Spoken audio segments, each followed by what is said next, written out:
Hello student, I am Deepak Bhule, senior lecturer in SPM Polytechnic. I am teaching you the course is Microwave and Radar. Today we will discuss the reflection of waves from conducting surface. हे जाणून घेण्यासाठी आपण समोरील figure पाहूया. या फिगरमध्ये एक microwaves एका reflecting सरफेसवरती strike झालेली दाखवलेली आहे. When this microwaves is strike on that surface, we are getting the reflecting waves. ज्या वेळेस मायक्रोवेव्ज वेव्हगाईडमधून पास होतात म्हणजेच प्रपोगेशन्स होत असतात त्यावेळेस ते स्ट्राईक होतात, रिफ्लेक्ट होतात, स्ट्राईक होतात, रिफ्लेक्ट होतात. म्हणजेच your microwaves are propagate in the zigzag position. As shown in above figure, these microwaves are propagate in the air by the TEM mode, that is transverse electromagnetic field mode. In this mode, electric field and magnetic field, the direction of propagations are mutually perpendicular to the each other. If we fed only the electric field into the waveguide, it fails to propagate. आता हे कशामुळे होतं तर आपल्याला माहीत आहे की वेव्हगाईड्स हे प्युअरली कंडक्टिंग मटेरियलपासून बनवलेले असतात. Because of this the electric field would be short circuited by the walls. Y? Because these walls are made up of a perfect conductor.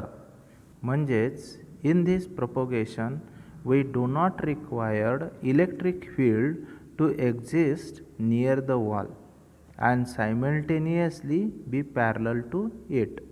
आपल्याला हे लक्षात आलं असेल की जर इलेक्ट्रिक फील्ड वॉलच्या जवळ असेल तर तिथं शॉर्ट सर्किट होतं. त्यामुळं त्या वेव्हगाईडमधून फक्त इलेक्ट्रिक फील्ड ही प्रपोगेट होऊ शकत नाही आणि जर आपल्याला ती इलेक्ट्रिक फील्ड प्रपोगेट करायची असेल तर त्या वॉलपासून इलेक्ट्रिक फील्ड एक समांतर अंतरावर म्हणजेच एका पॅरलल अंतरावरती ती ठेवली पाहिजे. That means we can propagate this electric field through the waveguide. पण आपण इलेक्ट्रिक फील्ड एका समांतर अंतरावरती ठेवू शकत नाही तर त्यावेळेस आपण ती झिगझॅग पोझिशनच्या स्वरूपामध्ये पुढं पाठवू शकतो. That is propagation in the form of zigzag which gives that field is setup with its maximum at or near the centre of the waveguide and zero at walls. Thus, walls is not short circuited which gives propagation of waves. या electromagnetic waves वेव्हगाईडमधून पाठवताना zigzag पोझिशनमध्ये आपण पाठवतो हे आपल्याला आता लक्षात आलं.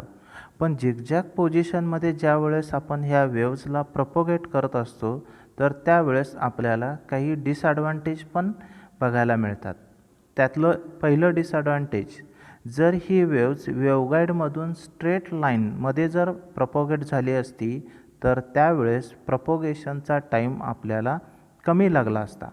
ही wave zigzag पोझिशनमध्ये जात असल्यामुळं प्रपोगेशनचा जो टाईम पिरियड आहे तो आपल्याला जास्त काळ द्यावा लागणार आहे. Second disadvantage is that the velocity of propagation in waveguide must be less than in a free space. म्हणजेच या प्रपोगेशनला आपण TEM that is transverse electromagnetic propagations म्हणू शकत नाही.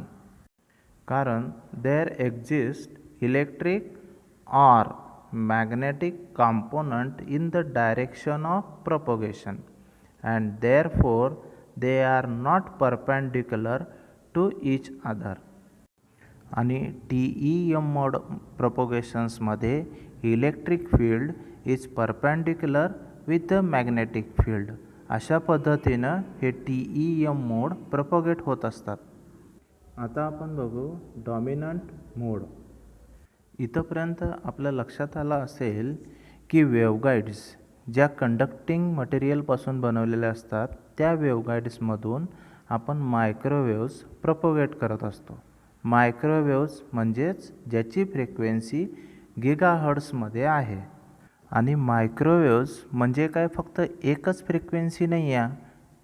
मायक्रोवेव्ह ही 1 गिगाहर्ट्झपासून ते 1000 गिगाहर्ट्झपर्यंत जी काही फ्रिक्वेन्सी असणार आहे त्याला आपण मायक्रोवेव्ह फ्रिक्वेन्सी म्हणतोय. आता या वेव्हगाईडमधून एका रेंजची मायक्रोवेव्ह फ्रिक्वेन्सी प्रोपोगेट होते आणि जर का त्या फ्रिक्वेन्सी रेंज कमी कमी व्हायला लागली तर अशी एक फ्रिक्वेन्सी होते की त्यावेळेस ती frequency even though it is microwave frequency this frequency is not passes through the waveguide. पण त्या फ्रिक्वेन्सीच्या जरा जास्त आपण फ्रिक्वेन्सी वाढवली तर ती फ्रिक्वेन्सी या मायक्रोवेव्हजमधून पास होत असते. ती जी काही थोडी वाढवलेली फ्रिक्वेन्सी आहे त्याला आपण डॉमिनंट मोड म्हणजेच TE10 दॅट इज TE10 मोड असे म्हणतो. थोडक्यात सांगायचं म्हणजे dominant mode is the lowest possible cut off frequency which can be propagated in a given waveguide. For a rectangular waveguide, A, that is width of the waveguide, must be greater than B, that is breadth of the waveguide. For m is equal to 1 and n is equal to 0, that means we are getting the TE10 mode is the dominant for a rectangular waveguide.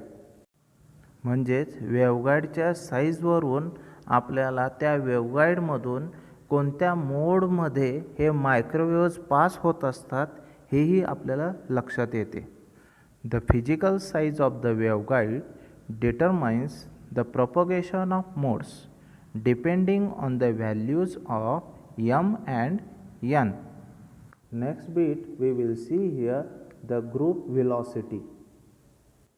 As shown in above figure, if there is a modulation in the carrier, the modulation envelope actually travels at a velocity slower than that of carrier alone and of course slower than the speed of light.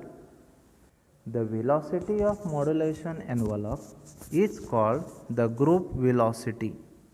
This is denoted by letter Vg. In simple language, this group velocity is defined as it is the rate at which the wave propagates through the waveguide and is given by Vg is equal to dw divided by d beta, or it is also called as k. That Vg is the group velocity, w or omega is the waves of angular frequency, and beta or k is the waves number.